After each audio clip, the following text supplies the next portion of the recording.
جی اور کوئی صاحب ہے، کوئی سوال ہے؟ السلام علیکم. وعلیکم السلام. حاجی پپو کو چٹھی سے بول رہا جی. جی بولو. اگر مسلم راجنیتی سے سامپردائک طاقتیں مضبوط ہوتی ہیں تو جہاں اویسی صاحب یا کوئی مسلم پارٹی چناؤ نہیں لڑتی وہاں بی جے پی کیوں جیت جاتی ہے؟ کیا کارن ہے؟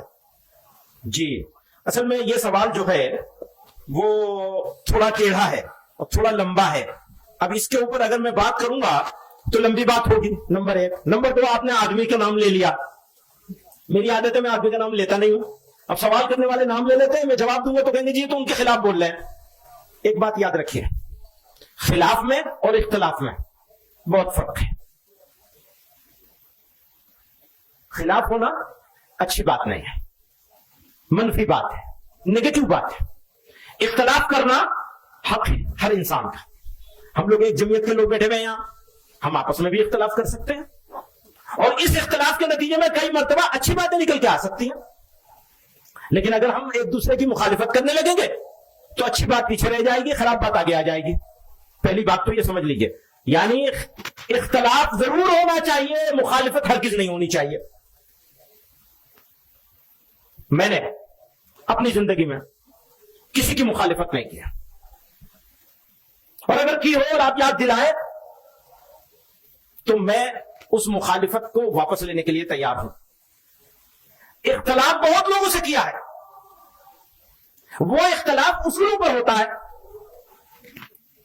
اس پر میں کوئی سمجھوتا کرنے کے لیے تیار نہیں. نہ کیا ہے نہ کروں گا. ایک اصولی بات ہے جس کو جمعیت علماء نے یہ سمجھا ہے اور ہمیشہ جمعیت علماء اس پر قائم ہے. آزادی کی لڑائی مل کر لڑی گئی، ملک کو آزاد کرنے کی لڑائی مل کر لڑی گئی، ملک کو آباد کرنے کی لڑائی بھی مل کر لڑی جائے گی اور لڑی جانی چاہیے. کیسے وہ لگاؤ ذرا، میں کچھ ایک چیز دکھاؤں گا آپ کو. میں نے کچھ سال پہلے اس کو بنایا تھا. آج اتفاق ہے بھارت میں 2019 میں مسلمانوں کی آبادی، کل آبادی ملک کی جو ہے وہ پہلے دیکھیے، یہ ہے کل آبادی 137 کروڑ لوگ ہیں جو اس ملک میں بستے ہیں. 137، اس کو موٹے طور پر 140 کروڑ مان لیں کیونکہ عام طور پہ 140 کروڑ بولا جاتا ہے. مسلم آبادی اس میں سے 19.5 کروڑ ہے. 140 کروڑ میں سے مسلمان 19.5 کروڑ ہیں.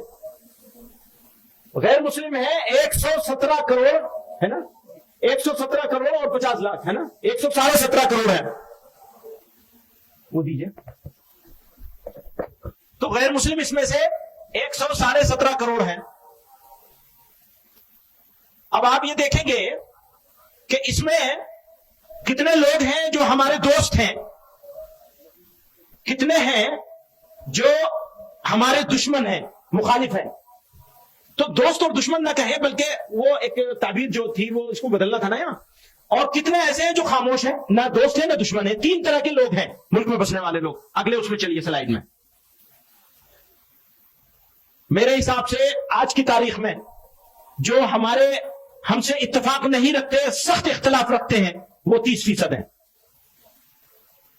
اور جو ان سے ہماری کسی حد تک ہمارے ساتھ کئی چیزوں میں اتفاق رکھتے ہیں وہ 10% ہے.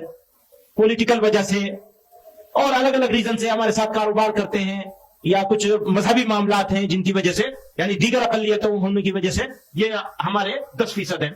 اور خاموش لوگ جو نہ ہمارے مخالف ہیں نہ ہمارے موافق ہیں، یہ 60% ہیں. آپ اس کو سمجھ گئے؟ دوبارہ سے کہوں، ہمارے سخت مخالف. آج کل آپ سوشل میڈیا پہ بہت ساری چیزیں دیکھتے ہیں، بہت طرح طرح کی باتیں لوگ بول رہے ہیں، یا مین اسٹریم میڈیا میں بھی، یا خود میڈیا کا بھی ٹوٹل رویہ اگر آپ دیکھیں گے تو وہ ایسا ہی ہے. اس کی تعداد میرے نزدیک 30% ہے. آپ اس سے اتفاق کرتے ہیں؟ ہاتھ اٹھا کے بتائیے. اتفاق کرتے ہیں کہ 30% لوگ بگڑ گئے. زیادہ سے زیادہ میرے نزدیک یہ کم ہے، لیکن یہ بحث میں نہ پڑے اس وجہ سے میں اس کو 30% مان رہا ہوں.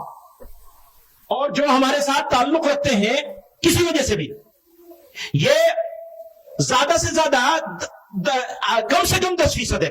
میرے نزدیک اس سے زیادہ ہے لیکن میں نے کم سے کم کیا ہے. اور تیسرے وہ ہیں جو خاموش ہیں اور میجورٹی ہے ان کی، اکثریت ہے ان کی، یعنی 60% ہے وہ. اگلی سلائڈ جاؤ. ایک منٹ یہاں رک جاؤ. آپ نے دیکھا یہاں یہ 17 کروڑ 22 لاکھ مسلمان ہیں. تھوڑا باریک سی بات ہے, اس کو توجہ چاہوں گا آپ لوگوں کو. مسلمان جہاں مسلمانوں کی آبادی کی اکثریت ہے, وہاں کتنے کروڑ مسلمان رہتے ہیں؟ جیسے دیوبند ہے, جیسے دھبری ہے, جیسے ارریا اور پورنیا ہے, جیسے کشمیر ہے, جیسے مظفر نگر کا کوئی علاقہ ہوگا, کوئی گاؤں ہوگا, کوئی تحصیل ہوگی, جیسے دلی کا اوکھلا ہے, جیسے دلی کی جامع مسجد کا علاقہ ہے. یہ سارے علاقوں کے مسلمانوں کی تعداد کو اگر ہم ٹوٹل کرتے ہیں تو 3 کروڑ 40 لاکھ. آپ سمجھ رہے ہیں؟ 3 کروڑ 40 لاکھ مسلمان ایسے علاقوں میں رہتے ہیں جہاں مسلمانوں کی اکثریت ہے. جیسے دیوبند ہے, ہمیں یہ اطمینان ہے کہ اگر ہمارے گھر کا دروازہ کھلا رہ جائے تو چوری تو ہو سکتی ہے, آبرو کو خطرہ نہیں ہے. چوری تو ہو سکتی ہے, گھر چھوڑ دیا, کوئی برتن اٹھا لے جائے گا, سلنڈر اٹھا لے جائے گا. ایسے علاقے گاؤں کے لحاظ سے, شہر اور قصبوں کے لحاظ سے, تحصیلوں کے لحاظ سے, ضلع کے لحاظ سے, ان جب سارے جگہوں کے مسلمانوں کی جو تعداد ہم نے اکٹھی کی تو وہ 3 کروڑ 40 لاکھ. اور غیر مسلم میجورٹی علاقوں میں رہنے والے مسلمان 14 کروڑ 20 لاکھ. آپ سمجھ رہے ہیں؟ مسلمان انڈیا میں 2 حالت میں ہے. ایک حالت اس کی یہ ہے کہ وہ غیر مسلم علاقوں میں رہتا ہے, یعنی ملکی سطح پر ہم اقلیت میں ہیں, مقامی سطح پر کہیں ہم اقلیت میں ہیں, کہیں اکثریت میں ہیں. جہاں ہم اکثریت میں ہیں وہاں ہماری تعداد 3 کروڑ 40 لاکھ ہے, اور جہاں ہم مقامی طور پر بھی اقلیت میں ہیں, ہمارا ایک گاؤں ہے, ہم اس گاؤں میں رہتے ہیں, وہاں ہمارے 20 گھر ہیں, 40 گھر ہیں, اور غیر مسلموں کے 200 گھر ہیں. ایسے مسلمان پورے ملک میں جب ہم ان کی تعداد دیکھتے ہیں تو 14 کروڑ 20 لاکھ ہے. ایک طرف 3 کروڑ 40 لاکھ, دوسری طرف 14 کروڑ 20 لاکھ. اگر ایماندار ہیں ہم تو ہم پالیسی بنائیں گے کس کے لحاظ سے؟ 14 کروڑ 20 لاکھ کے لحاظ سے, جس کی عزت بھی خطرے میں ہے, جس کی مسجدیں بھی خطرے میں ہے, جس کی ہر چیز ہر معاملہ غیر مسلموں کے ساتھ وابستہ ہے. اس کو چھوڑ کر میں 3 کروڑ 40 لاکھ کی بات کروں گا تو بے ایمان ہوں گا یا ایماندار ہوں گا؟ پچھلے 75 سالوں میں آپ کی جمعیت علماء نے یہ 3 کروڑ 40 لاکھ لوگوں کی بات نہیں کری, 14 کروڑ 20 لاکھ لوگوں کی بات کری. سمجھ رہے ہیں آپ میری بات؟ کچھ لوگوں کی سمجھ میں نہیں آئے گی, عقل پہ پردہ پڑا ہوا ہے. بات سنو, کیوں پڑا ہوا ہے وہ بھی بتا دوں میں. وہ پڑا ہوا اس لیے ہے کہ یہ جو 3 کروڑ 40 لاکھ جہاں رہتے ہیں وہی تو ہمارا دارالعلوم ہے. جب جمعیت علماء کو اجلاس کرنا ہے, سروں کی گنتی دکھانی ہے, تو مدد کہاں سے لیں گے؟ 3 کروڑ 40 لاکھ سے مدد لیں گے. چندہ کہاں سے ملے گا؟ 3 کروڑ 40 لاکھ سے. آبادی کہاں ہے؟ گھنی آبادی ہے, جہاں وہی تو اجلاس ہوگا. جہاں مسلمان تھوڑے سے ہیں وہاں کیا اجلاس ہوگا؟ کہاں ہوگا؟ چندہ کہاں سے ملے گا؟ مدرسہ کہاں بنے گا؟ اسکول کالج کہاں بنے گا؟ ابھی وہ سوال کر رہا تھا دوست میرا, کیا سوال کر رہا تھا؟ کالج بنانے کی بات کرو. کالج کہاں بنے گا؟ یہاں بنے گا. یہاں. بڑا مدرسہ کہاں بنے گا؟ یہاں. مکتب کہاں بنے گا؟ یہاں آپ بچا سکتے ہیں مسلمان کو مکتب ہی بنا کر, کالج بنا کے نہیں. کالج بنا ہی نہیں سکتے وہاں کالج کیسے بنائیں گے 14 کروڑ 20 لاکھ میں؟ میری ذمہ داری کیا ہے؟ آپ کی ذمہ داری کیا ہے؟ سنو, پارلیمنٹ کا ممبر بننا ہے تو ان کو راضی کرنا پڑے گا, ان کی بات کرنی پڑے گی. ان کا لب لہجہ کیا ہے؟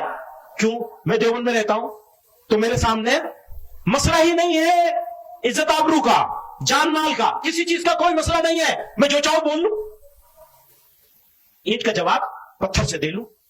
لیکن اگر میں یہاں رہتا ہوں یا یہاں والوں کی فکر کرتا ہوں تو میں کیسے بولوں گا؟ بتائیے کیسے بولنا ہوگا؟ اسی لہجے میں بات کرنی ہوگی. اگر اس لہجے میں بات کروں گا تو اس گاؤں کے غریب مسلمان کا کیا ہوگا جو 14 کروڑ 20 لاکھ غیر مسلموں کے بیچ میں رہ رہا ہے؟ بتائیے کس کی بات کروانا چاہتے ہیں؟ بدل دوں گا میں اپنا لہجہ. اور سنیے, غلام نہیں ہیں آپ کے, آپ سے بات نہیں کر رہا ہوں, بھائی لوگوں سے بات کر رہا ہوں. غلام نہیں ہیں آپ کے, غلام ہے اللہ کے, محمد رسول اللہ کے صلی اللہ علیہ وسلم. ان کے غلام ہیں، اور جب ان کی غلامی کریں گے، اسے بدلو، ان کی غلامی کریں گے تو یاد رکھو ان کی پرابلمز اور ان کے بارے میں سوچے بغیر کوئی ایک لفظ زبان سے نہیں نکال سکتے. دوستو سمجھ رہے ہو میری بات؟ اگلے اس میں چلو. نیکسٹ، مسلمانوں کی 82% آبادی، 17.5% آبادی یا 82% آبادی. جمعیت علماء آج سے نہیں، آزادی سے پہلے بھی، آزادی کے بعد بھی. آزادی سے پہلے تقسیم وطن کی مخالفت اس لیے کی تھی کہ 82% مسلمانوں کے بارے میں سوچ رہے تھے. آزادی کے بعد برادران وطن کو ساتھ لے کے چلنے کی بات ہمیشہ اس لیے کری کہ 82% کے بارے میں سوچتے ہیں. ہم ہیں تو 17.5% کے بیچ میں، یعنی رہتے ہیں دیوبند میں، لیکن سوچتے ہیں 82% کے بارے میں، 82% کے بارے میں سوچتے ہیں، ان کے بارے میں سوچ کے پالیسی بناتے ہیں. ہم اگر کشمیر کی بات کرتے ہیں، یاد رکھنا، اگر ہم کشمیر کی بات کرتے ہیں تو آپ کے لیے نہیں بات کرتے ہیں، کشمیر کے لیے بات نہیں کرتے صرف، بلکہ بھارت کے ان 17.5 کروڑ مسلمانوں کے لیے بات کرتے ہیں. 14.5 کروڑ، 14 کروڑ 20 لاکھ کے لیے بات کرتے ہیں. آگے چلیے. نیکسٹ،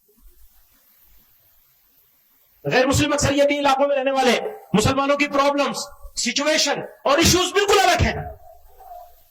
غیر مسلموں کے علاقے میں رہنے والے مسلمانوں کی پرابلمز، سچویشن اور ایشوز بالکل الگ ہیں، اور مسلم اکثریتی علاقوں میں رہنے والے مسلمانوں کی پرابلمز، ایشوز بالکل الگ ہیں. آپ سمجھ رہے ہیں میری بات؟ یہ بات میں نے کہہ دی یہاں تک.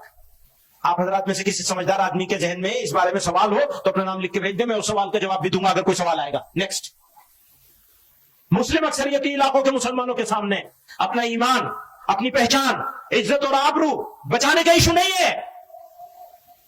بھائی دیوبند والے مسلمانوں کے سامنے یہ ایشو نہیں ہے، جبکہ غیر مسلم اکثریتی علاقوں میں رہنے والے مسلمانوں کے سامنے سب سے بڑا ایشو اپنا ایمان، پہچان، عزت، آبرو اور مساجد بچانے کا ہے. کون سی چیز بچاؤ گے؟ اپنی ناک بچاؤ گے یا اپنے بھائیوں کا ایمان اور عزت اور آبرو بچاؤ گے؟ فیصلہ آپ کو کرنا ہے. جمعیت علماء تو اس فیصلے پر ہے. میں سارے دوستوں کو کہنا چاہتا ہوں آج کے اس اجلاس کے ذریعے سے بتایا جائے کہ کس کے لیے کام کرنا ہوگا. اس علاقے کے مسلمانوں کے لیے کام کرنا ہوگا جو مسلم اکثریتی علاقوں میں رہتا ہے، یا اس علاقے کے مسلمانوں کے لیے اس مسلمان کے لیے کام کرنا ہوگا جو غیر مسلم اکثریتی یعنی غیر مسلم نن مسلم میجورٹی ایریا میں رہنے والے مسلمان اور مسلم میجورٹی میں رہنے والے مسلمان، دونوں کے سوچنے کا انداز بھی الگ ہے، ایٹیٹیوڈ بھی الگ ہے، رویہ بھی الگ ہے، سوچ بھی الگ ہے، پولیٹکس بھی الگ ہے. نیکسٹ، مسلمانوں کی leadership, political leadership, religious leadership, social leadership, مسلم انسٹیٹیوشنز، ایجوکیشنل انسٹیٹیوشنز، چاہے ریلیجس ہوں اور چاہے اصلی تعلیم کا جنرل ایجوکیشن کے ہوں، فارمل ایجوکیشن کے ہوں، سب مسلم میجورٹی ایریا سے ڈیولپ ہوتے ہیں، وہی بنتے ہیں. کوئی بڑا مدرسہ کسی غیر مسلم محلے میں تو جا کے بنے گا نہیں. تو مدرسوں کے لوگ بھی، کالجوں کے لوگ بھی، کاروبار کرنے والے بھی، بزنس کرنے والے بھی، مسلمان یوتھ جو انرجیٹک یوتھ ہے وہ بھی مسلم میجورٹی ایریا میں رہتا ہے، لیکن سوچتا نہیں ہے. وہی سوچتا ہے کہ میجورٹیرین سوچ، اکثریتی انداز، سینہ چوڑا کر کے چلتا ہے. اسے یہ نہیں معلوم کہ تمہارے بھائی کس حال میں ہیں اور ان کے اوپر اس کا امپیکٹ کیا ہوگا تمہارے سینہ چوڑا کر کے چلنے کا. پیغمبر علیہ الصلوۃ والسلام نے تو تواضع کے ساتھ چلنے کا حکم فرمایا، تواضع اختیار کرنے کا حکم فرمایا، اپنے بھائیوں کی فکر کرنے کا حکم فرمایا ہے. کون ہے وہ جو میں تو کہتا ہوں ایک مسلمان کی آبرو بچانے کے لیے ہزاروں لوگوں کو قربان کیا جا سکتا ہے. ایک مسلمان کی عزت اور آبرو بچانے کے سارا کام کیا جا سکتا ہے. یہاں تو 14 کروڑ 20 لاکھ کا سوال ہے. اگلی سلائیڈ میں آئیے. اب ہو کیا رہا ہے؟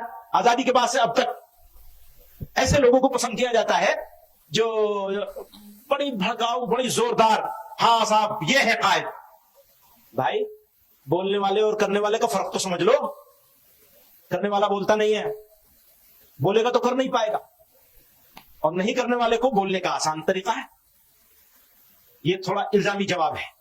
میں الزامی جواب دیتا نہیں، لیکن یہاں بنتا ہے یہ، کیونکہ بھڑکاؤ بات کرتے ہیں، ایموشنل بات، پوری قوم کو ایموشنل بلیک میل کر کے ایک گھیٹوں میں ڈال دیا گیا ہے، گھیٹوائزیشن ہو گیا مسلمانوں کا، اور ڈرا دیتے ہیں، اور ڈرانے میں ہمارے ماشاءاللہ فرقہ پرست طاقتیں تو نمبر 1 پر ہے، آج کل میڈیا بھی ڈرانے پہ لگا ہوا ہے، سازش ہے مسلمانوں کو سیکنڈ گریڈ سٹیزن بنانے کی۔ ایسا انشاءاللہ کبھی کر نہیں پائیں گے، ہونے نہیں دیا جائے گا کسی قیمت پہ انشاءاللہ۔ اگلا نیکسٹ چلائے، جزاک اللہ، شکریہ، یہ ایک ہو گیا۔ اچھا اب آپ کوئی سوال ہے اور؟